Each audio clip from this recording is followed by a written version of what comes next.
First, we have to understand what the why is, right? It's a purpose, cause, or belief. That's the reason why the organization exists. It has nothing to do with your product. Your product is the physical way in which you bring your why to life.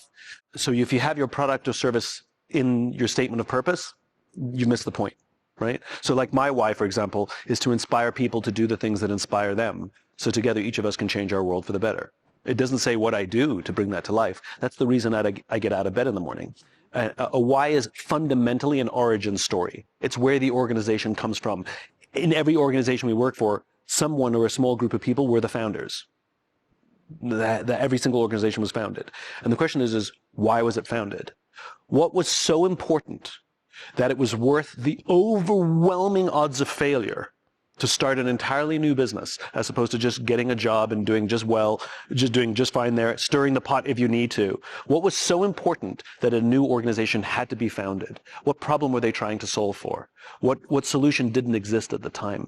And if you go to the drive that inspired remarkable risk amongst the founder and the founder's friends, who were the early employees, the question is how are you bringing that to life today? So whether it's a new company or an old company. So like take the Walt Disney Company, for example. Great example. Walt Disney started Disney shortly after the war, coming out of the Great Depression, coming out of the war. And it was a time of high stress. And literally his idea was an escape, a place to leave your problems behind. And when he started with the cartoons, it was a few minutes of relief. And then it became feature-length films, which he pioneered. So you could leave behind your problems for an hour and a half or 2 hours. And then when he invented Disneyland, oh my goodness, you could literally spend days and walk through these gates. And if you ever go to a Disneyland or Disney World, you'll see there's a Mickey Mouse statue with a plaque, which Walt Disney wrote, that behind these gates you leave behind and you join the magic, blah, blah, blah, which he wrote in the 50s. And it's as relevant today as it was then. And it's about this magic and human connection and good, clean family fun. I mean, that's what it is. And when Disney adheres to that, they're a highly successful, innovative company. When they abandon it, they struggle like any other company struggles. So in the second term of Michael Eisner, Eisner became obsessed with world domination.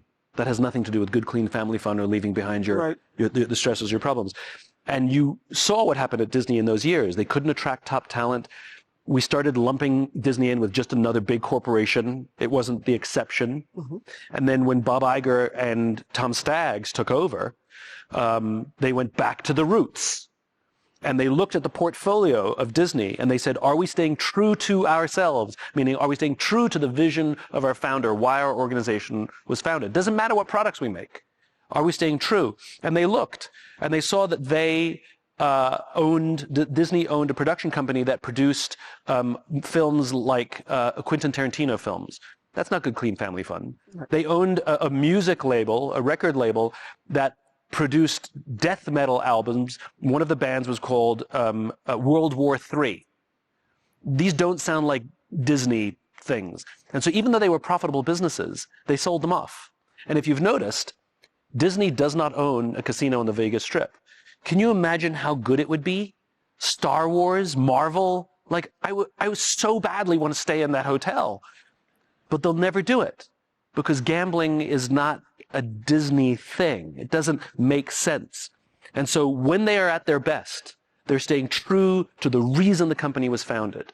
And the opportunity for future CEOs and future leaders is not to keep the company in formaldehyde, which is we're always going to do the thing that we did, but rather find new ways to bring that original founding purpose to life.